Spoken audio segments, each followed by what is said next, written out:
Actually, I did think of a new joke this morning that I wanted to tell you guys. I thought it was a really funny knock-knock joke this morning in the shower. But now that I'm standing here, I can't remember how it starts.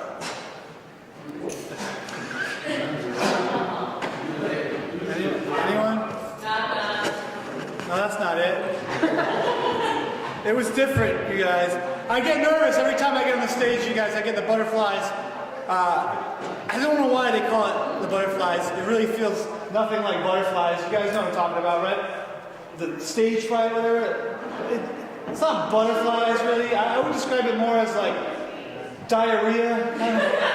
You guys had that feeling before you got on the stage? I do have a problem with diarrhea, though, if I'm honest with you folks. My problem is the spelling. This is so difficult to spell the word diarrhea. This is great. I'm looking at a sea of like white chairs. I've never done a more comfortable set than this. But the thing is, like, spelling diarrhea is really difficult, right? And that's tough because I'm on Twitter, and that's what you talk about, right? You talk about everything on Twitter. But I hate, and I realize this when I'm trying to type my tweets on the subject. Not even spell check is capable of offering a suggestion. You guys, when it comes to diarrhea, you really are on your own. This is, I don't know if the stage is, this doesn't feel comfortable. I should just come down here a little bit. Oh, by the way, give it up. We have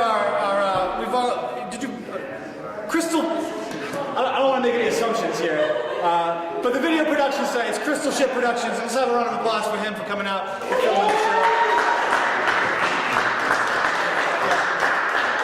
I'm bombing right now, so I don't want to see this on YouTube, okay? This is better than this part, just cut right to the action. No, thank you. All right. I'm going to be back out here to embarrass myself a few more times. We got a lot of good acts ahead, but getting back to a few jokes before we start. You guys, how many people have ever been on a date online? Like, round of applause. You've been on a date online? What was the website that you chose when you went out? Match.com? There's all kinds of crazy date websites out there. Match.com, Plenty of Fish is the name of one of them, right? There's a farmer's one now, too. What is it, the farmer's one? Yeah, there's a farmer's dating or something. That's pretty hot. Yeah. I don't get where they're getting up these concepts. Like, Plenty of Fish is one to me that's like if you're looking for a woman, why would you go to a website called Plenty of Fish? There's just something about that that doesn't smell right to me. But like, even that expression, Plenty of Fish. I mean, we're in New Bedford. I think, it's not a controversy to say it. Like, anybody that tells you plenty of fish in the sea is clearly not a marine biologist, right? Because, like, if you talk to a marine biologist, the oceans are in trouble. There aren't as many big fish as there once was, right? These guys are killing themselves over here. I wish I was what you guys are laughing at. Yeah, there's not, like, basically, plenty of fish in the sea. Come on, like, if you go out to sea right now and you get a really good catch, like, you should hang on to it, and that's the same idea with these dating websites, They're teaching you to be fickle, and like if you go out to sea and you get a really good catch, you should hang on to it. You don't throw it back, And that's how I feel about my girl. We've been together for a long time, and it's like every day I wake up, I look at her in the bed with me, and it's like she's like my 400-pound tuna. She's just gorgeous, you guys. I'm saying, if I'm 37 now, like if I go out to sea one more time at my age, I'm probably just gonna come back with like crabs or something. Like that. Give yourselves a round of applause for tolerating me for the past 10 minutes. If we get a few more people in here, I swear there's gonna be energy in this room, you guys. It's gonna be pumped, it's gonna be hype. But right now, let's just kick back and relax. We got a storyteller, you guys. He's keeping the oral tradition alive. I'm not going to make any jokes about that. This would be too childish. But this guy is a really great storyteller, and he's going to take you off on some high sea adventures, tell you tales of the sea. So put your hands together and welcome to the stage, Savin. The guy said, "Ham, I haven't eaten anything today. I wish I had something." Oh, the man pulled out his 2 slices of bread, and he said, "Here, have this." And the little guy took one and ate it. He said, "You eat the other, it's probably your lunch." And he said, "Sure is." So he ate it. Then the little guy looked at him and said to him, "Well, why are you trying to get this ham? And he explained again about his wife, and she wanted to have a ham for Easter, and if he didn't do it, she would be upset with him, and they'd been in love for so many years. And the little man said, wait, you didn't have to give me any of that bread. You didn't even have to tell me you had it. You did something nice for me. I'm going to do something nice for you. I know how you can get a ham. Well, man looked at him and said, tell me. Well, there's an ancient hand mill for grinding. It's called a quern. And this quern is a magic quern. You look at it and you say, quern, grind more, whatever it is you want. And it begins to pop out what you want. Grind more grain, and out begins to make heaps and heaps of grain. You might look at it and say, grind more corn, and out comes corn. Not all ground, but just ears of corn. It does what you need. And the old man says, fine, where is it? Well, there is a problem. It's in hell. It's in the devil's lands. He probably doesn't know what it is. He just collects things. He's a pack rat. But you'd have to get it from him. The guy says, how could I ever get it from him? I can give you one hint. The devil loves bacon. Can never get enough of it. He absolutely adores bacon. He'll do anything for bacon. The old man looks at the little guy and he says, ah! And back he goes to the house, runs in the door, because as they've gone through the winter, they've been using up more and more of their stores, and still hanging on the wall in the kitchen is a big flitch of bacon. It just lasts there in the open air. It's salted. And so he cuts half of it off, and his wife says, where are you going with our food? And he says, I'll be back, and out the door he goes.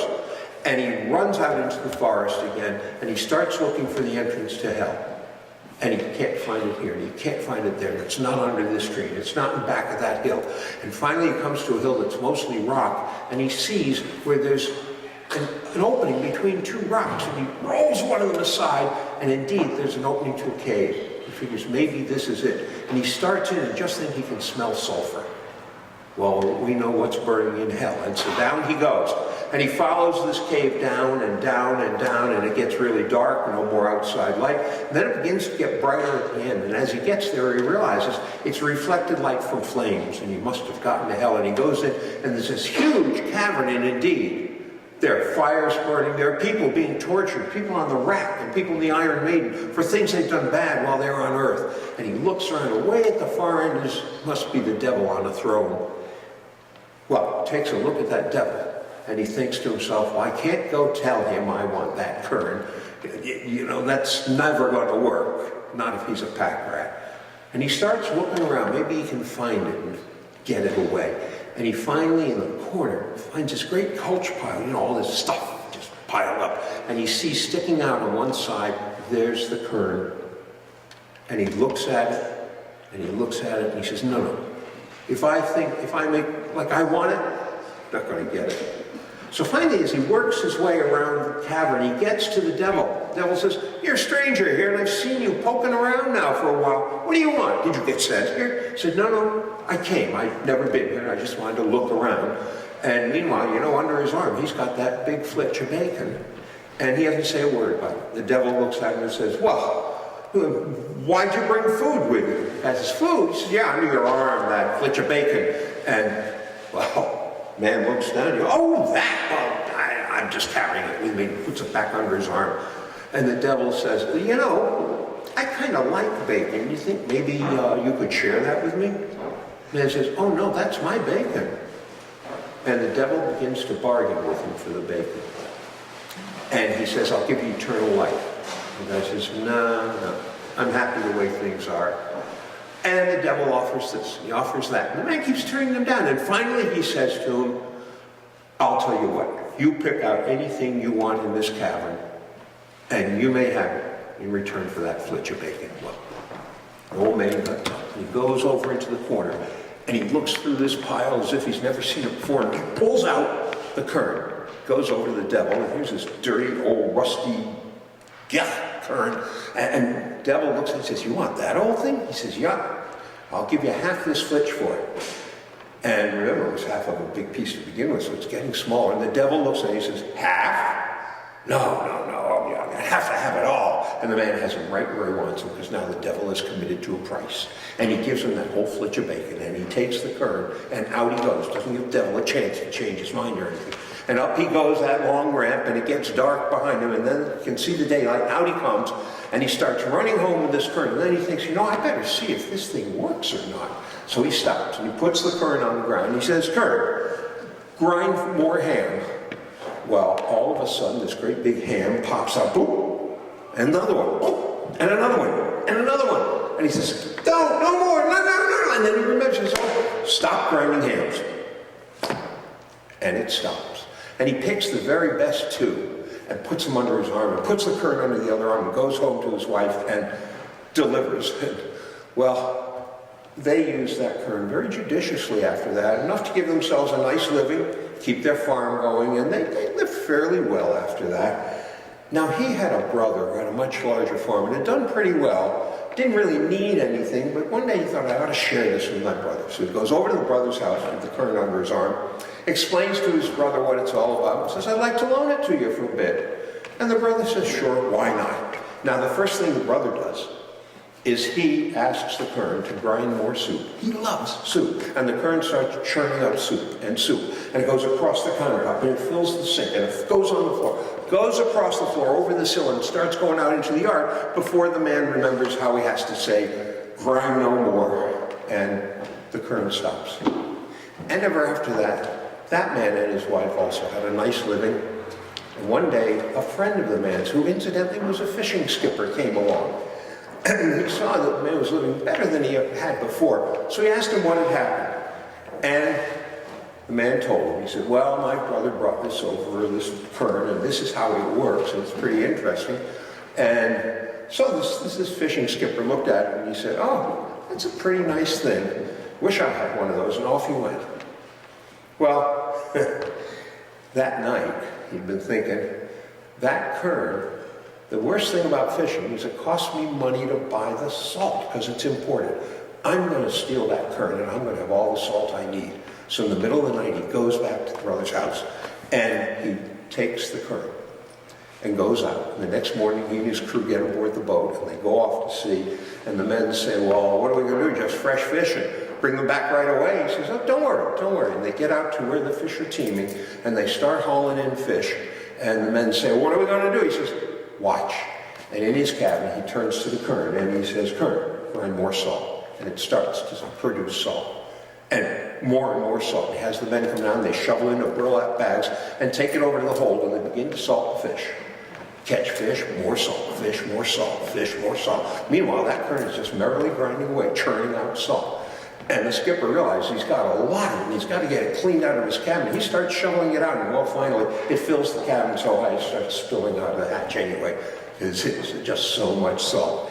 Finally, well, he says, enough salt already. Stop. Current doesn't stop. He says, that's it, no more. On it goes. He tries everything he can to make that thing stop. It just keeps churning salt. It comes up out of his cabin. It floods the decks. Eventually it starts pouring down into the main hold itself, until finally it fills the entire vessel with salt and sinks it. And to this day, that current is still in the bottom of the ocean in the Caribbean, churning out salt. Now, if you don't believe me, you said you'd been to the Caribbean?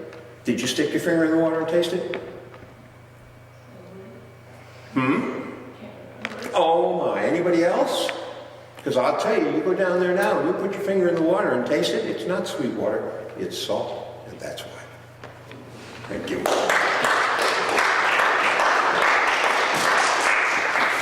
Here, look at what I was thinking about. How about Block Island? Have you been there? Somebody must have been to Block Island. Ah, hooray. Did you see the monument to the people who were lost on the Empress Augusta? It's on the east shore. Yeah, it's on the east shore of the island, about halfway up. You may not have. The Empress Augusta was a vessel that in the mid-1700s left Europe with a boatload of about 150 immigrants to America. Empress Augusta was actually bound for Philadelphia. These were all Germans. They came from the area of Germany then called the Palatine. And these people were immigrating to an area where they already knew there were a lot of Germans. And as they came off on the voyage, you know, they have enough supplies, the ship has enough supplies to feed them. And excuse me, that's all the time I have left? Okay. Obviously I have too many stories. So, the people are on their vessel, on the vessel, and coming across the ocean, and two things happen. One is they begin to get hit with headwinds, not headwinds they'd expected. And the skipper realizes it's going to take him longer to cross than it was. Fortunately, he's got enough supplies, but he begins to ration them. And in rationing them, well, they'll probably make it. And then people began to get sick. Even crew members began to get seasick. Waves and storm and everything, but even the seasoned salt. And as these men were getting sick, finally somebody figured something had to be really wrong. And they checked the water, and the water casks, well, half of them had been used before and not cleaned properly, apparently, because they had something green, scum, growing in them, and this was obviously making people sick. So the captain, to save everybody's lives, breached those casks, let them drain into the bilge. Now they're down to half their water. So he's rationing everything very, very tightly. And as they're coming along across the ocean, actually supposed to be sailing for Philadelphia, they run into more storms. And the first mate decides the skipper is no good, and he gets the crew behind him, and he goes into the skipper's cabin, and in an act of mutiny, he stabs him, he runs him right through with a sword. Captain drops to the deck, and this man takes over. It turns out he's worse than the captain, because he's doing this for himself, not even the crew. And he proceeds to start rationing, but the Palatines have to pay for what they get. The crew gets a half a cup of water. The Palatines, for a few pfennigs, they get a rag soaked in the water. They have to squeeze it out to get the water, so obviously they don't get very much. And he does the same thing with the food. And finally, they're just about out of money. And they're beginning to be very ill, they're beginning to be weak, and so on. And still, the winds are against them, the waves are against them. And there's just near riot going on aboard, but of course the Palatines, well, they begin to die. And as they're losing people, they're praying to God, something has to happen. And then one night, as they're sailing along, and the crew's getting ready to mutiny against the first mate at this point, one of them hollers out that he sees a light.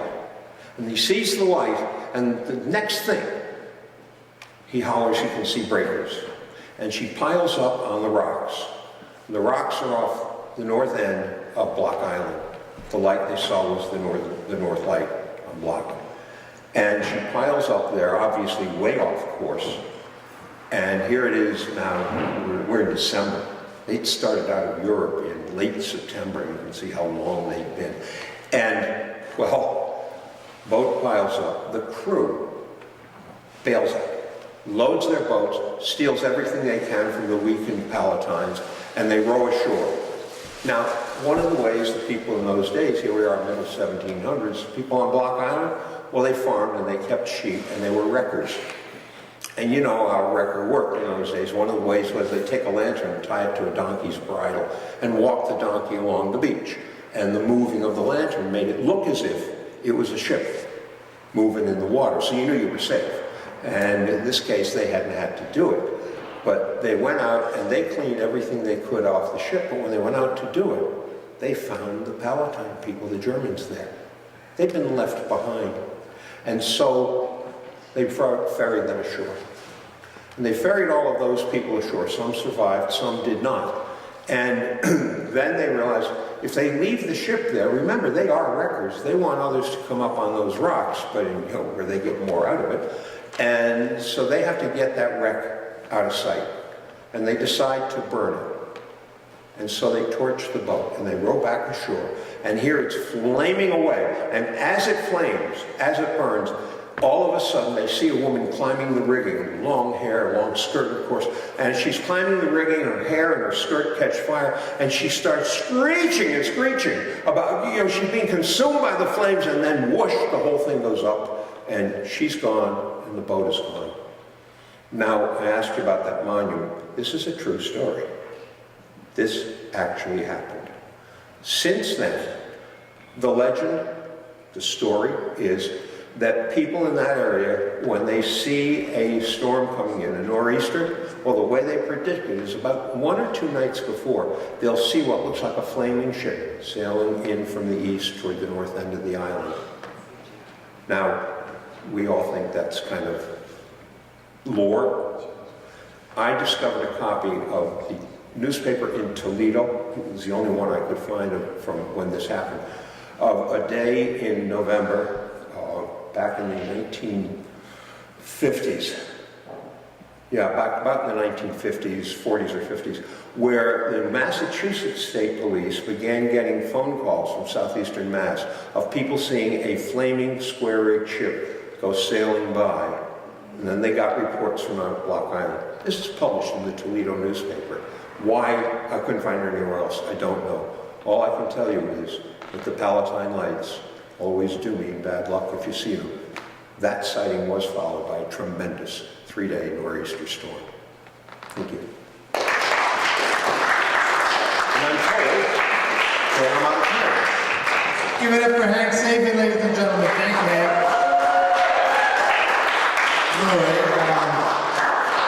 There's a microphone here now. This next piece is a film.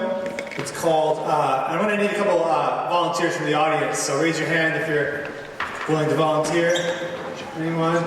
That's good. No, I like it, you guys. That's enthusiasm. We had 2 volunteers before they even knew what they had to do. That's awesome. So the name of this piece is Between Two Turds, held by audience members. So this is Hot Brad, HB, and this is Magda, the clothing monster. She's Magda! Yeah, that's Magda. I just said your name. Magda. That is correct. That is what I said. Yes. Apparently she's famous for Magda. Yes, that's correct. Yeah. Look at that. All right, so like you said, she's in a music video. We're going to show in a moment. I guess music has gone the way. Oh,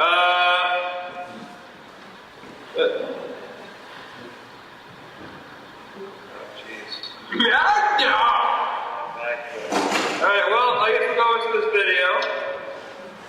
Before that, we have a question for you. Magda, what's your favorite part of the day? The wash or the rinse cycle?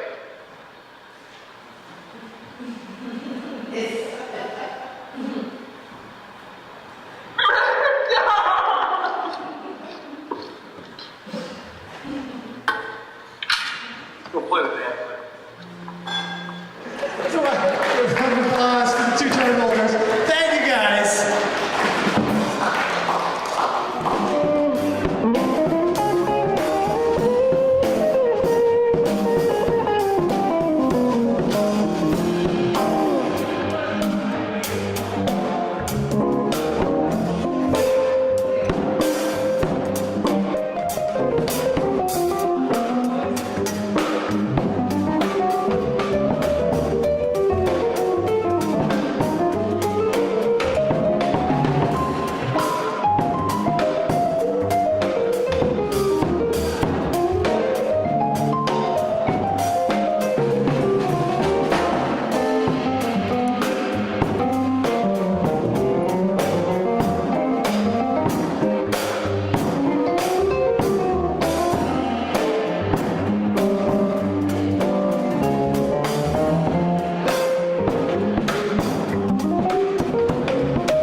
Magda!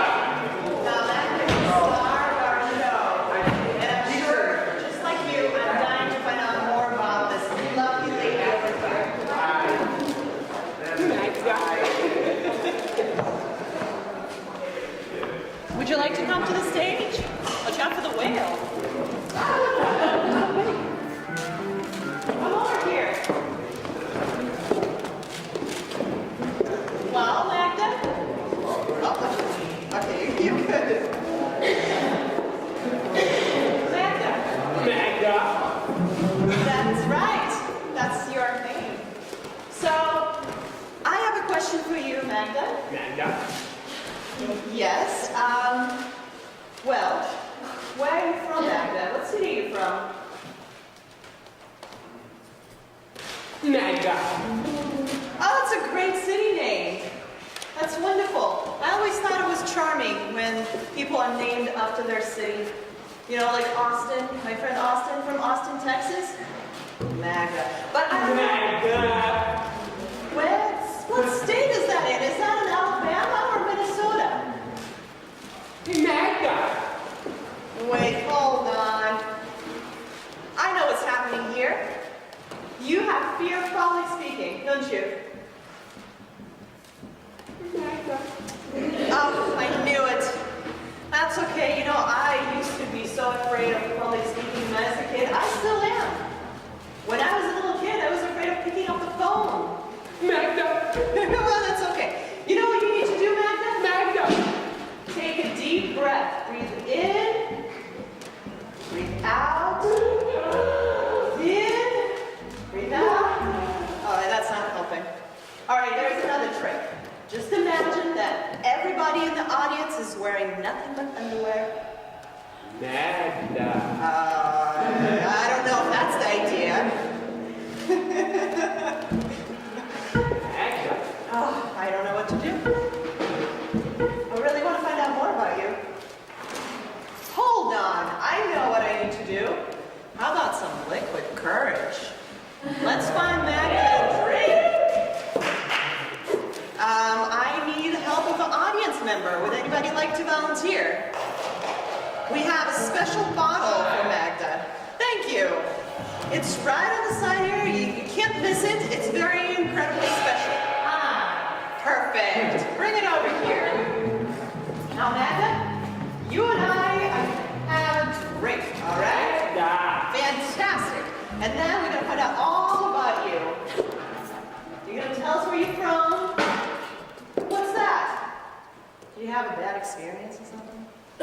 Uh-oh. Well, I don't see another way through this.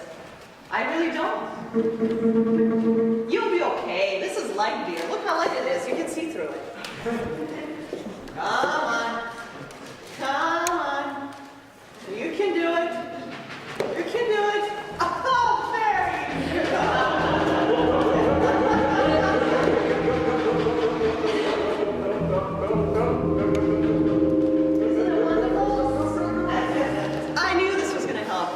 So where are you guys from? Where are you guys from? Toledo. All right, maybe that was a little too harsh. Magda. Toledo. That's great. How many people are here from New Bedford? All right. We love New Bedford, don't we? Are you all right, Magda? Oh, making funny noises. You don't look so good. What is it?